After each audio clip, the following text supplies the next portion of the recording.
Yeah. Yeah, Frank is eventually going to do something that in this day and age would get you canceled. Right. Right. Welcome to Holiday Film Countdown. I'm Jamie Walter, and today we are going to New York. That's right. This film is Scrooged, our 21st ranked holiday film. Hello, I'm Tim Walter. Corporate greed and ghosts and salvation are timeless themes. Charles Dickens, we welcome you and your miracles to the countdown. Our first guest is Stefanie Crock. Hello, Stefanie. Please let us know what you're drinking and give us a quick thought on Scrooge. Yes, I'm drinking a Scrooged Driver. Vodka, blood orange, cranberry, and soda with some mint. My quick thought is it's a cult classic, and it was prescient of some things that we are going through today with greed and media and capitalism. Yep. All right, and our other guest is Addam Copeland. Hi, Addam. Hi. Hey, what are you drinking, and what's your initial thought on this film? I am drinking mountain spring water. And my initial thought on the film is it's one of my favorite films to watch every year. And I don't know, I just love Christmas Carol, and it's a retelling of that. All right. And I'm also drinking a Scrooged Driver along with Stefanie, and it's very tasty. My quick thought is I kind of agree with Stefanie that the theme never gets old. No matter what time, it's always relevant. We always need to be reminded of it. Definitely. And I'm also drinking the Scrooged Driver. This is Dripping Springs Vodka. I know that Frank Cross drinks Stoli in the film, Yes. but we're going local here. And I'm going to say this is a fun 80s take on that Dickens classic. And I'll also say that this one unofficially kicked off the 90s wave of Christmas movies, because if you look before this, you were kind of looking at A Christmas Story and some scattered semi-modern Christmas films. Okay, Scrooged was released in 1988. The screenplay was written by Mitch Glazer and Michael O'Donoghue. Of course, it's an adaptation to The Christmas Carol, based on the classic story written by Charles Dickens. Richard Donner directed Scrooge. Yes, Donner is a reindeer name. Donner is Rudolph's father in the 1964 claymation special. Yeah, this is a big-time director, Richard Donner. He started out in the 60s and early 70s with television shows such as The Rifleman, The Twilight Zone, Gilligan's Island, Kojak, and many, many others you've probably heard of, like 50 more. In addition to Scrooged, his films include Superman, that original 1978 version with Christopher Reeve, The Goonies, Lethal Weapon and its sequels, and about a dozen others. Also, he has been the executive producer of a dozen films, including The Lost Boys, Free Willy, and the X-Men films. Exterior shots for Scrooged were mostly in New York, with interior scenes filmed at Paramount Studios in Hollywood. Scrooged stars Bill Murray with a surprisingly deep supporting cast. We will discuss the actors and characters in depth later. Yeah, I haven't heard Lost Boys in a very long time, but I used to watch that over and over. Me too. It's so funny. When something comes back to you, I'm like, oh, yeah. All right, Stefanie, what is your history with Scrooged?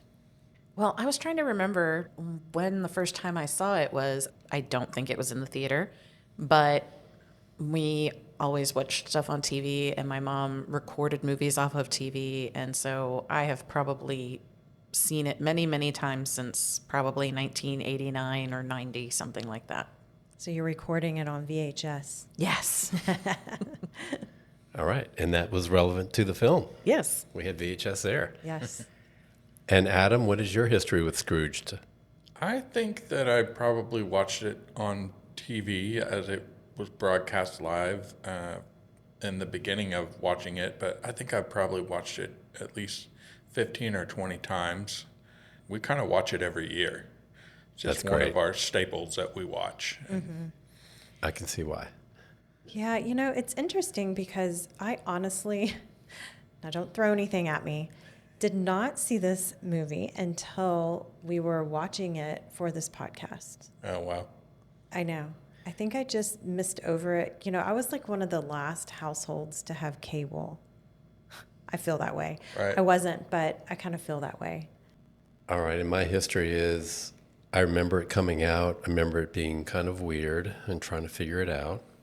I liked that it wasn't so black and white like the other Christmas Carol versions I'd seen.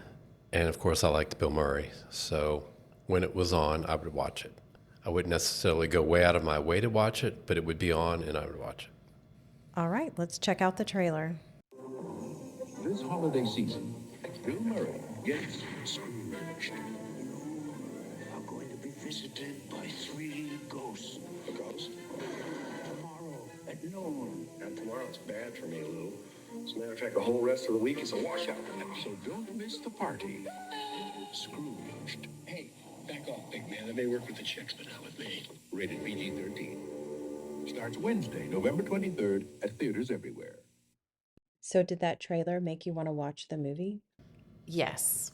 I do think Bill Murray is such the driving force of the movie that I would have expected maybe a little bit of a different trailer, but it did make me want to see it. Because you feel like it didn't have enough of him in there? Or just the feeling of him. Okay. Yeah. What do you think, Adam? Well, I wasn't frightened to death by the trailer, so I think that's maybe a little bit of a misstep there. But it seems like a very kind of, because it's set in the 80s, it seems like a very 80s kind of trailer. So I might just watch it just because of that if I'd never seen it. Yeah. I agree. I feel like it did a pretty good job of kind of honing in on the craziness of his character, but then, of course, it tugged on our heartstrings at the end, seeing the little boy saying his line.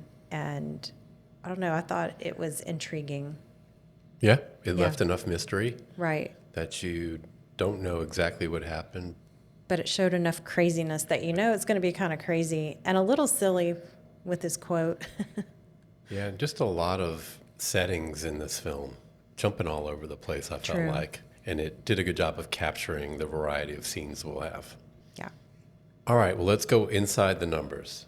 As mentioned, Scrooged was released in 1988, the same year as 2 of our other films, Die Hard and Planes, Trains, and Automobiles. They both made our countdown and are yet to come. So stay tuned.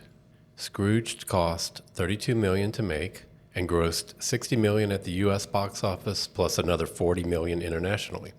So a worldwide total of around $100 million for a net profit of around $70 million. Frank Cross would have been proud of that number. Here's some more numbers. Let's start with the number 3. That is the number of brothers Bill Murray had appear in this film. John, Joel, and Brian Doyle Murray appear in the film. And by the way, they have 8 siblings total in their family. And Brian Doyle Murray plays Frank Shirley, who is Clark Griswold's boss in Christmas Vacation. So he will come up later too. Another number, 23. This is the number of years it took to get the orchestral soundtrack of Scrooged by Danny Elfman released. And 3,000, it was a limited release of that orchestral soundtrack, and 3,000 is the number of albums made for that release. And now they are collector's items. And we will discuss the soundtrack in depth later. Scrooged has a score of 3.3 out of 5 on Letterboxd, and we'll all give our own reviews and scores later. Wow, I didn't know Bill Murray was one of 8. He's one of 8? So are these the only 3 that are actors? Do we know? I don't know that part. Yeah, I don't know that either. I didn't know he had 8 siblings either. Wow. I do know that it was very competitive in their family for attention. And so You they would think? perform for the parents.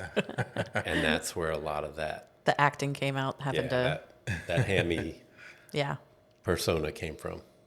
I could see that with 8. That's some work there. That's a lot going on in that household, right? I think it's interesting that it took so long for the soundtrack to come out.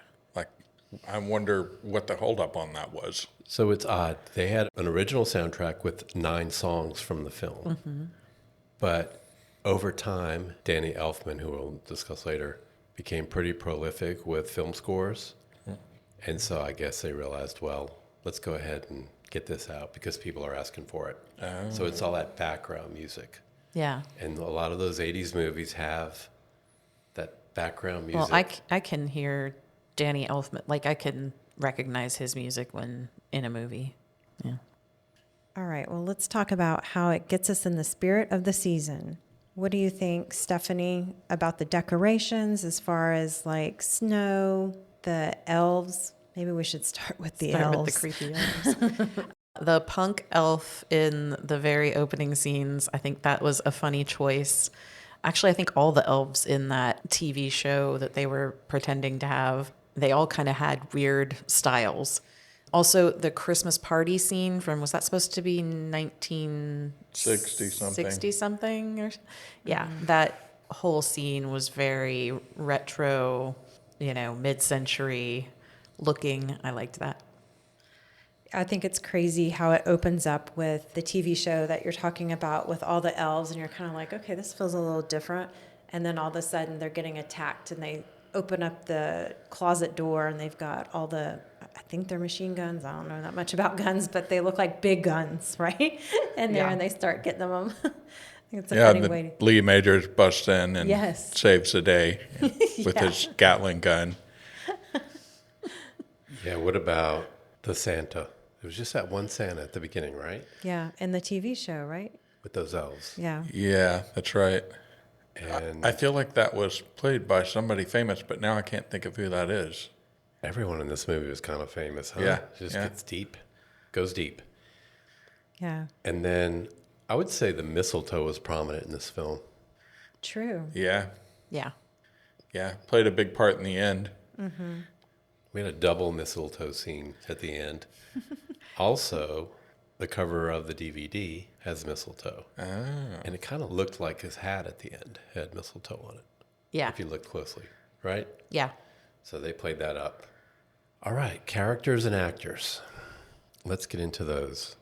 So clearly the lead here is Bill Murray. He plays Frank Cross. He's an original late 1970s Saturday Night Live cast member. His filmography is incredible. I'll list a few. Mostly comedies. Meatballs, Caddyshack, Stripes, Tootsie, Ghostbusters, Groundhog Day, Space Jam, plus in the 90s Rushmore and the Royal Tenenbaums later, and then in this century, a series of films directed by Wes Anderson, plus 50 more, and a big film from the early 2000s, 2004's Lost in Translation, where he was nominated for the Academy Award for Best Actor. How did Bill Murray do in this film? I mean, he's a superstar. He was amazing. This is probably the first movie that I ever saw him in where he played a lead character. But, I mean, obviously he went on to do more of that in some of these other movies that you mentioned. What'd you think, Stephanie? Did he live up to the hype? Yes, absolutely. I think he does such a great job of playing this type of character of where he's fumbling through life and it's so ridiculous, but yet he can't see himself being ridiculous. He's just, going through life like, what? It's Christmas Eve. We're staying late. We're working, not caring. I think he does a great job of just kind of dismissing life for what it is. Yeah, he has this way of being gruff but funny at the same time. Right. Like he's kind of being a jerk. I mean, in this he's portraying a jerk definitely in this, but he can be a jerk but then still charming at the same time. And then at the end of it, when he has his change of heart, and it really feels genuine when he's like, he is putting all of his emotion into it. It feels like what I think would be real if you went through something like that. Other movies, it kind of seems kind of calm in a way, too calm. Like if you saw ghosts, you'd freak out. Right. Oh, yeah. I like the way that he was so oblivious to the feelings of everyone else for the first third of the film. It was just so egocentric, and it felt real. He felt like a very believable 80s archetype of a business person, I feel like. and all the choices that he made and surrounded himself with before he went through this transformation was very, very 80s. Like the way his office was decorated and the way that he dressed and his hair and the way that he acted towards people and just everything about him was very like self-centered, capitalistic. I'm here to make money at everyone else's expense. And that is perfect for a Scrooge type character. Yes, definitely. Okay, so I have to ask you all, what is your favorite Bill Murray film? Oh, man, that's tough. This one? I mean, it's definitely one of my favorites. I think Ghostbusters is probably my favorite one that he's in. Just that character is just hilarious. It's so like over the top in some scenes. I just love him so much. It's really hard. Ghostbusters, Groundhog Day, and this movie are probably three of my favorites that he's ever done. It's a tie. All right. You said Ghostbusters first, right? Okay. I'm going to say Groundhog Day. Yeah. That's mine. It's a good one. What's yours? You know, my favorite movie of this group is Caddyshack. I was going to say, Yeah, that's good. I was counting on that But for as you. far as Bill Murray, my favorite Bill Murray role is probably Stripes. Okay. Oh, yeah, love that's a that good one character. too. All right. Our next big character is Claire Phillips, played by Karen Allen. She's familiar from Animal House, Raiders of the Lost Ark, and its sequels, plus The Sandlot, and another 40 or so films. So what do we think of Karen Allen here as Claire? I like her. I always get her confused with Margot Kidder.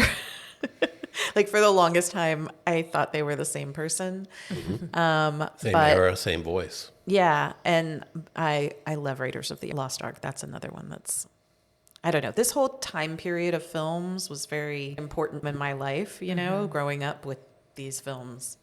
Right. Everything was big then. The movies were just big.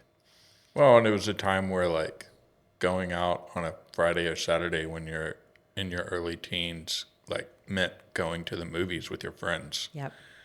Yep. And then cable emerged, and then you got to see them all over again. Yeah. So you were getting out of the era where you had to wait forever for it to come out in the theaters again or come on TV. So these movies just became part of the landscape. What'd you think of Claire? I think she did a great job. She just has that look, that sweet, kind look to her face. So I feel like she played this character well because that's what her character was, right? Just a sweet, kind person who was taking care of people who needed help. And she wanted to put her hope into him, but in the end she got it, but she had to wait a while for him to come around. Yeah, think of her in her different roles. In Animal House, she is ultimately dumping Boone for her professor, Donald Sutherland, whatever his name is. And then Raiders of the Lost Ark, she is very spunky and drinks Indy under the table. Yeah. Yeah. And then here she is more of a, like Jamie said, just an accepting person because really that was an awful guy. I don't know why she kept coming back to him, but she saw something there. Right. But she's just very patient, and obviously she's a charity worker and doing good in the world and believable in all those roles. So, Yep. all right, our next one is John Forsythe. He plays Lou Hayward, who is the big boss. He is mostly a TV actor going back to the 1940s, but he is mostly known as Charlie on Charlie's Angels, where we never actually see him, we hear his voice, and then really blew up in the 80s on Dynasty.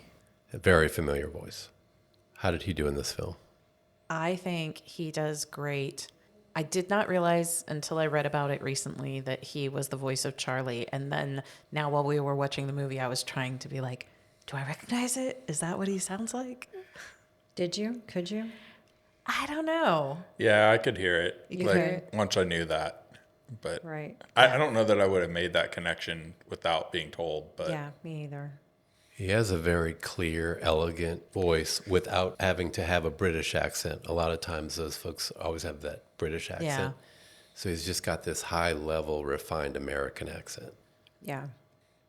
And then next I'll go on to Preston Rhinelander, played by Robert Mitchum. He's legendary. I have to mention him because he was in our number 43 holiday film, 1949's Holiday Affair. And he's just legendary, and this has to be one of his last works. So what do we feel about Preston Rhinelander, played by Robert Mitchum? I mean, I feel like he's kind of personified that role well because he was serious, but then at the same time, you got to see him do some comedic stuff, which I can't really remember very many other things that he was involved in where he was doing a comedic role. And toward the end of the movie, he kind of lightens up a little bit, and you see him do some stuff that you're like, wait, that's the serious actor doing that. Having a little fun. Yeah, having a little fun. Yeah, in Holiday Affair, he's just very suave and debonair, and it's unintentional humor. So he was nominated for Best Actor in 1945 for G.I. Joe. He took that clean-cut role because he was trying to rehab his image after being caught with marijuana. So he wanted to appear more wholesome. So he's actually... So he wasn't really clean cut. No, he was having fun in Hollywood. All right, and then we've got an assortment of what I would call character actors. Familiar faces. Anyone stick out to you all? We had Bobcat Goldthwait, who was a stand-up comedian. I remember him in the 80s. We have Alfre Woodard, Buddy Hackett, Jamie Farr, and then a couple of other faces that we recognized but couldn't quite place. Any minor characters step up and... I mean, I feel like Bobcat Goldthwait sort of like drove the movie to its conclusion. So while we watched the movie, we talked about how he was just kind of show up every once in a while, and it was like kind of an 80s kind of trope where this recurring character would come back. But it was just like reminding you that that character was still there so that when he showed up at the end and went crazy, it was driving it to the conclusion where he turns the corner, where Frank turns the corner and then becomes giving and has the change of heart from the Christmas Carol stories. So I always thought it was kind of interesting because I knew about him as a comedian even when I was younger. And I always thought it was kind of interesting that he still used the Bobcat Goldthwait voice, even though he was playing a character. Do you remember a film called One Crazy Summer? Oh, yeah. yeah. He's in that, right? Yep. Yeah. Yeah, that John Cusack movie? Yep. Yeah, I remember watching that one. Demi Moore. And I saw him live at Cap City Comedy once, and then he couldn't get a cab at the end of the night, and we were all standing around outside the club, and so we drove him downtown to his hotel. Whoa, okay. That's a cool That's my story. Bobcat Goldthwait story, pre-Moon Tower. Still.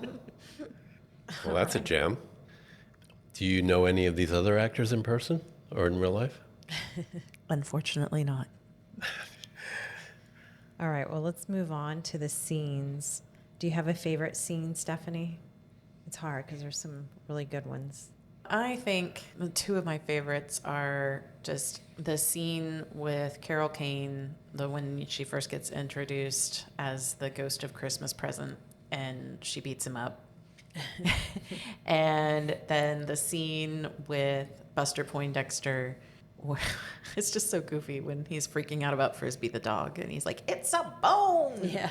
Like, I don't know, my parents, whenever they're playing with their dog and they're doing and the dog has a bone, they always like say that. That's funny. I mean, those two scenes are amazing. You know, the cab ride in and of itself is just like, it's some of the main action in the whole movie, and it's just wild, and it really takes you like to a place where you're like, okay, now the good stuff is about to happen because the ghosts have finally showed up, and it's like so obvious that this is what's happening because he says, "I'm the ghost," and then it's off to the races at that point. And then the other thing that I noticed when we watched it earlier, when Carol Kane's character shows up, there's a placard that says the Ball Buster Suite instead of the Nutcracker Suite. And then she proceeds to beat him up until they take off. A lot of physical comedy happening in those ghost scenes. Yeah, we don't make films like this anymore. No. With that kind of a scene. Just goofy. Yeah, it's like slapstick almost, you know? Definitely. Yeah. I liked at the beginning where they're at the office and he's doing his Christmas list and he's saying, and a towel for, and he's giving them towels, even his brother a towel for Christmas. Some people are getting VHS, right? But I just thought, oh, I've never thought about giving a towel for, but of course it had the logo. That- So maybe that makes it better. I don't know. Yeah, that put it over the top because then they show someone with one. Well, yeah. His Grace, assistant. Grace. And I think it's funny because he'll say, and he said, Grace, put yourself down for a towel too. I was like, oh, I'm sure she's like, oh, great. She wanted that bonus, but instead she was going to get the towel with the company logo on it. And the logo is like 1/3 the size of the towel. Yes. And doesn't look very soft. No. And does it's not. also interesting that he's going through this Christmas list and he has two choices. Right. You're either in or you're out. True. And if you're in, you get the good gift. And if you're out, you get this big, terrible looking towel. Yes. And apparently this is a ritual from every year. Yeah. 'Cause she's used to doing this. Right. Well, and he also has his family on there, and I mean, he's spending no money on that towel. I mean, it's the company money. You know what I mean? Like, okay, put your brother down for one. Mr. Cross, it's time for your Christmas list. Okay, read me the list. I want to get this over with. Sammy Goldberg, Bath towel. Lou Parker, Send him a VHS home video recorder. Colonel Tom Parker, The bath towel. Tamara Forstall, VHS. Babalu Kaluta, The bath towel. Glenn Whitaker, What was the last rating on Police Cell? 5.2 Nielsen, 7 share, and TVQ 3. Towel. Your brother, Towel. your only brother. Yeah, I mean, my favorite part is just the whole setup of who he is and just showing Yeah. how he's treating everyone at the beginning and just being despicable and going through person by person and either insulting them or making them miserable with their work or firing them. I mean, just ruthless. On Christmas Eve. Yeah. Yeah, just Well, and I also like, I mean, this is obviously a meta take on A Christmas Carol, and they're making a production of A Christmas Carol. But then also with A Christmas Carol, there's all these phrases and all these little things that every version of it always includes. And they didn't include all of them, but when they say them, you're like, that's the part straight out of A Christmas Carol. Like at the very end, the little kid says, God bless us, everyone. And all that, all those little phrases. It was very cleverly done, right? Yeah. Yeah. I agree. I thought we talked about how it brought you back to a typical 80s film. I thought it was funny to see the tab can because he drinks tab. It's vodka. And vodka is Yeah. his main drink. Which just does not sound like a good drink at all. No, I got to tell you, growing up, I used to go over to my aunt's house, and she literally used to drink so much tab that she would keep like a stash in the garage for some reason. And she'd always go out and bring that tab in. It brings me back. Yeah.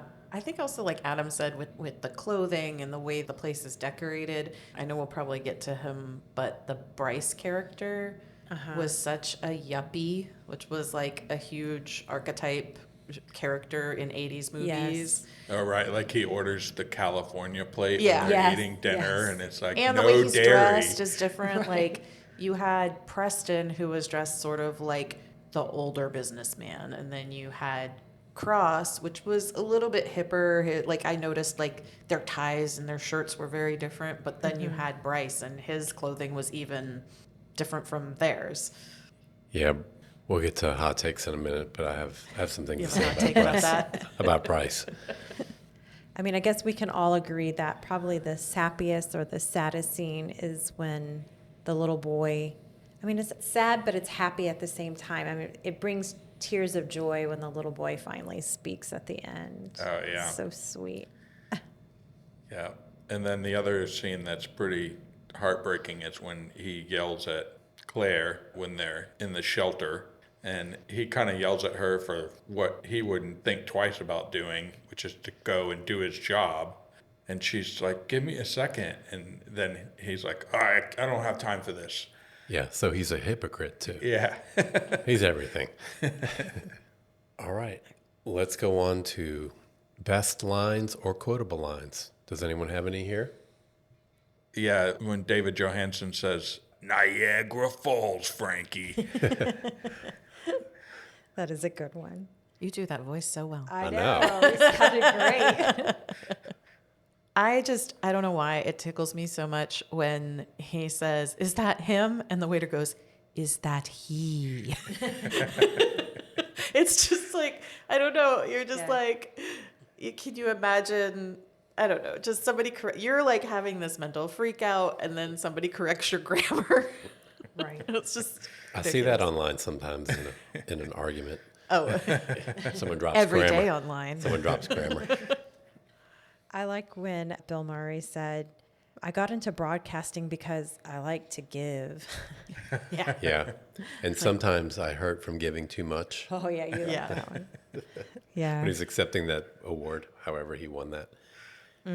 One more. Okay. I've never liked a girl enough to give her 12 sharp knives. That's a good one. Yeah, she was very trusting. What a nice Christmas gift, right? A knife set. I mean, it could be, I guess. I don't know. And then, well, after he fires Bobcat Goldthwait, he finds out from Grace that, she's like, it's Christmas. He says, oh, good. Call accounting and cancel his bonus. Yeah. I'm like, okay, that's a good move. Wow. You'll have to remember that one. Stick that Ginsu knife in and turn it. Wow. All right, you want to move on to the moral of the story? Go ahead, Stephanie. This might be the easiest. This is a layup. The moral of the story, I mean, there's a reason why A Christmas Carol has been the most remade telling of any story. Yeah, it's like the most adapted version of any story ever. Yeah. And I think it is because it crosses any generation of, we all want to be better people, or we all should want to be better people. And the way you do that is looking at your past, your present, and your future. Right. Yep. And people tend to act in self-interest. And it seems like in A Christmas Carol, Dickens finally gets them to realize that their self-interest is everyone's interest.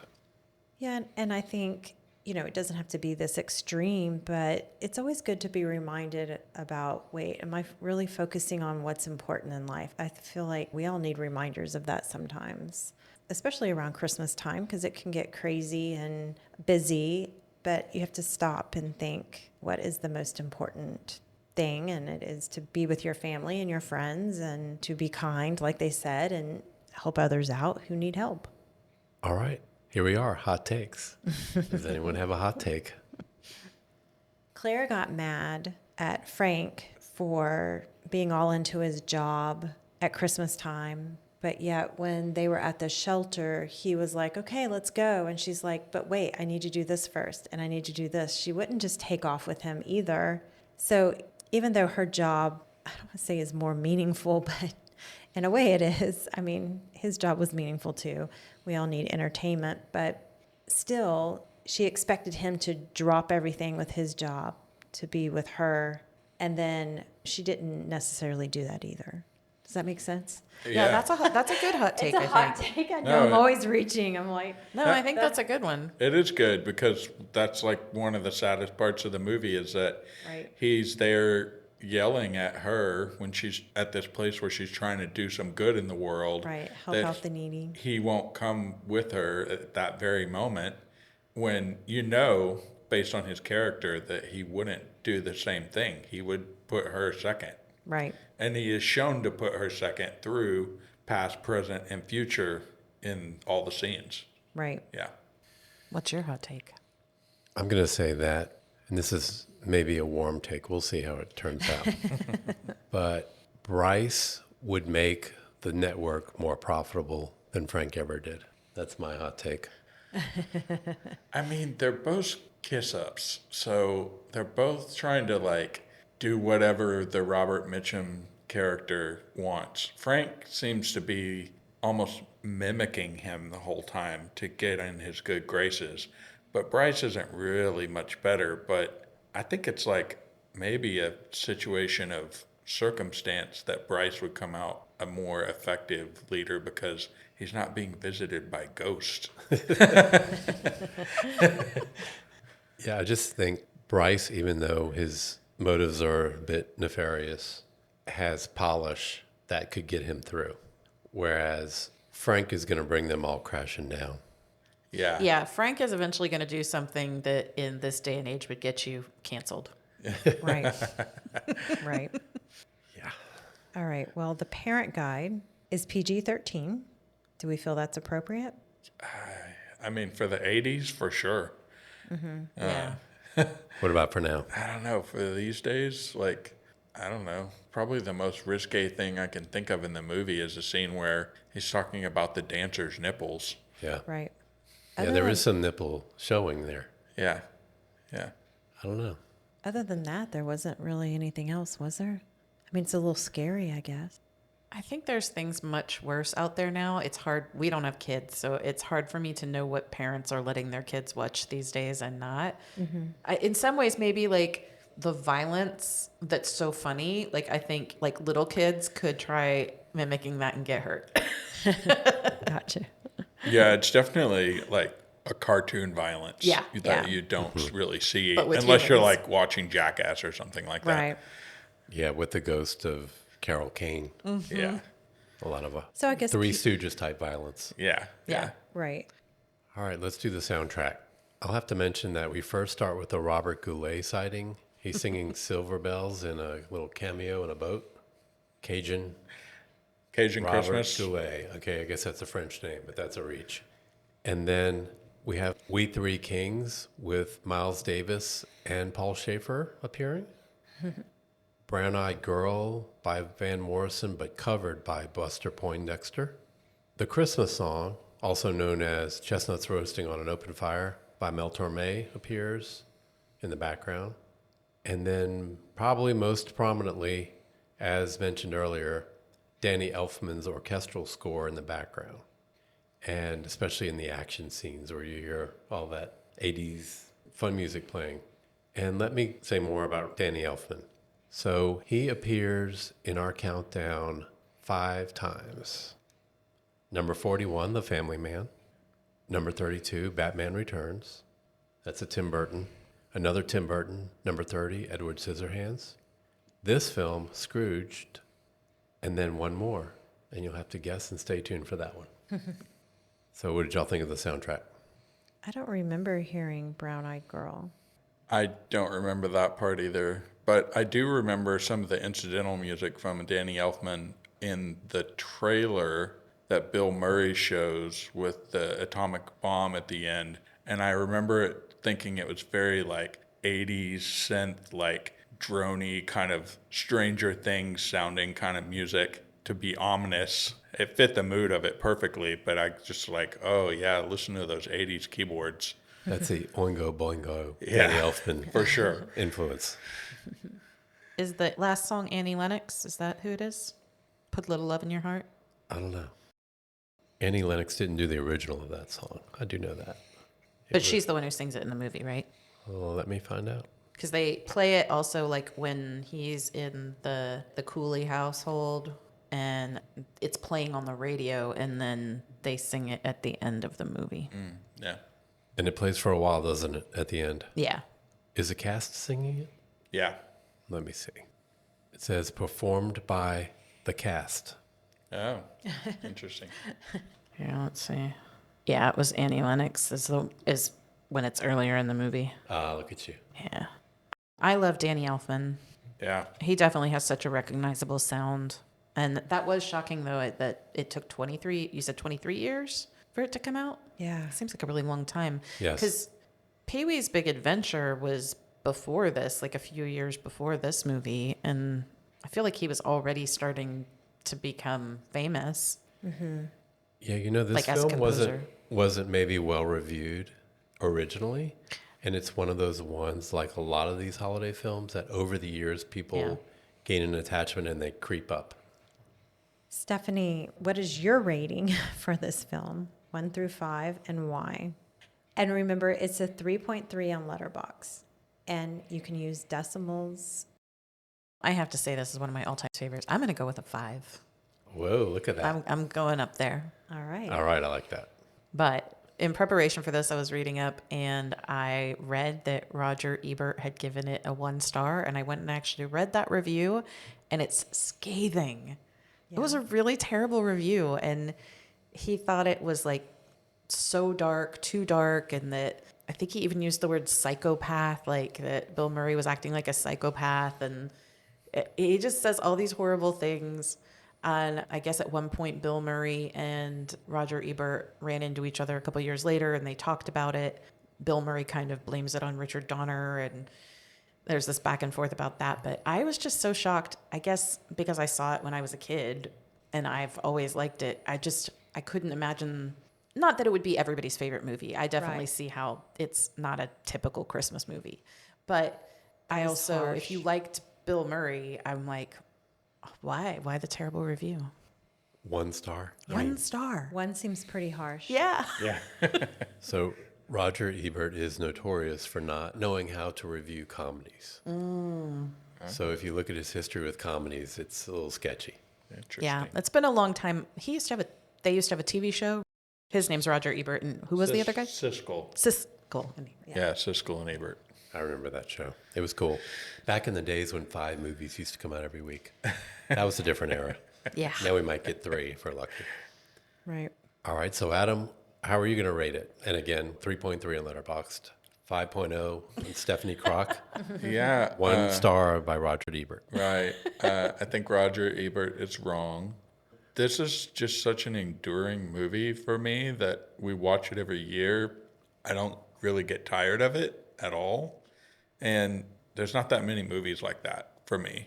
So I give it a 5. Look at right. this. There's 2. New territory here. That's right.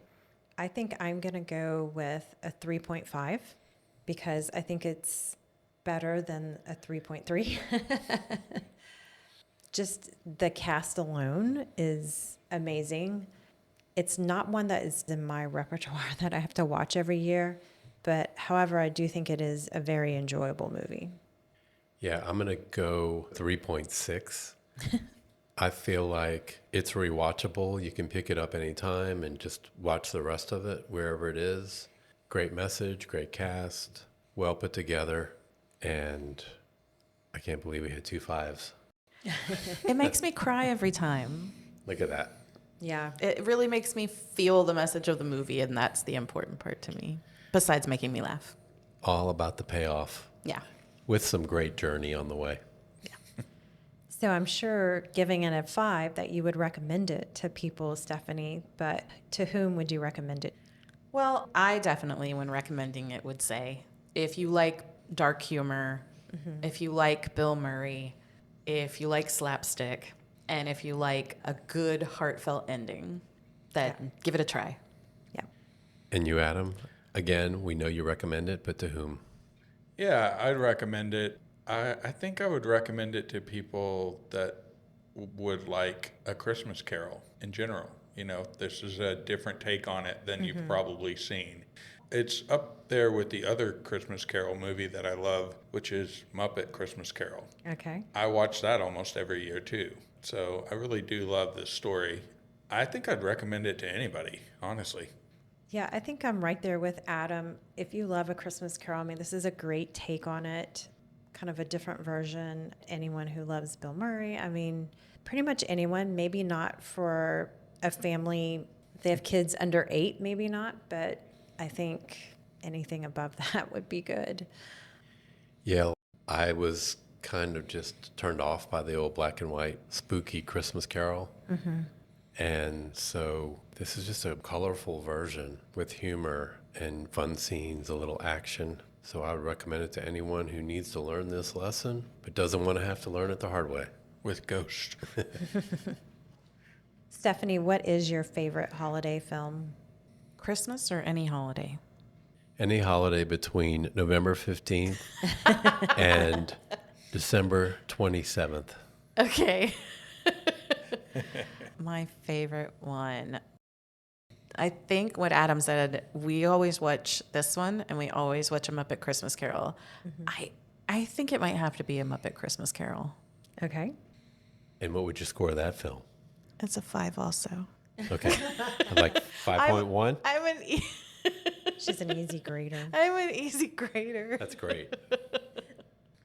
And Adam, what is your favorite holiday film? I mean, Scrooge and Muppet Christmas Carol are definitely the top of them. I like them for different reasons. Like Scrooge has more of an 80s vibe to it, but then also all the physical comedy is great in it, and David Johansen's crazy driving is always fun. Muppet Christmas Carol is also wacky, but there's also a lot of singing in it, which I like. And it's very quotable with all the little quips that they have in there. But I also like Die Hard as a Christmas movie. Yeah. Yeah. That's a good one. We also kind of like this genre of film that's kind of like scary Christmas. So we like Krampus. Yeah. And there's this movie called Rare Exports. Oh, yeah, which Rare is Exports is kind of great. like a story about Krampus, but it's these people in Lapland, and like it's not really a Christmas story. It's more just like a scary horror movie, A wintry one a wintry horror movie. with a lot of snow. Well, and the other thing that I watch every Christmas is it's not a movie, it's a short mini series. Oh yeah, It's called Hogwatch, and it is Hogfather. Hogfather, yeah. Hogwatch is the name of the holiday. But it's a Terry Pratchett story. He wrote all kinds of books, and I watch that every year. Well, what I'll have to say is I feel like you two are probably pretty compatible. Yeah. 20 years of being together does say that, yes. I love it. Yes, it does. So, Stephanie, did you have anything that you wanted to promote? Yes, Adam and I run a parade crew, which happens here in Austin every Halloween. It's Mystic Crew of Chiroptera, and we basically build a float that's on a bike, a giant bike, and then we ride it through East Austin, parade with a marching band, and then we also take that same crew to New Orleans for one of the earlier Mardi Gras parades, which is Chewbacca's. Nice. All right. And I've seen this in action. It's wonderful. A good time and good weather. And Adam, do you have anything you'd like to promote? I mean, we're doing the same thing. So, yeah, the parade is kind of the next big thing for us other than your standard Christmas and Thanksgiving holidays. So, And the bike float is amazing, and I know Adam is integral in getting that put together. yeah, I'll probably start working on the next version of that pretty soon. Now, do you keep the one from the prior year and add to the collection, or do you modify that one? The underlying bike structure will stay basically the same. Okay. We've kind of modified it a little bit as time's gone on. We basically inherited it from someone in New Orleans that was getting rid of it, and so we brought it up here. And the other guy that runs the parade with us brought it up here, I should say. I didn't really do anything. But I'm a welder and metal worker and fabricator, and so I've helped do a bunch of the modifications on it. And then I also ride it in the parade. And last year at Chewbacca's, which is a sort of a parody parade of Bacchus, which is a more formal parade, we had a special celebrity that was the actor that played Colin Robinson on What We Do in the Shadows. And while I was riding the float, everyone started to think that I was him. And so they were having these really strange reactions. And at first I couldn't figure it out. I thought, oh, they're just really into this parade and our float and like everybody's having fun. And then it sort of dawned on me what was happening. So strange, fun things can happen in New Orleans when you're parading with thousands of people. Absolutely. We've been there. Done it a few times, yeah. All right. Well, thank you for joining this discussion of our 21st ranked film, Scrooged. Please like, follow, and comment on this podcast. Yes, please share and spread the word about Holiday Film Countdown. Thank you, Stefanie and Adam, for joining us. And thanks to all our listeners. Next week, we're moving on to our 20th ranked holiday film, which will take us to Middle America.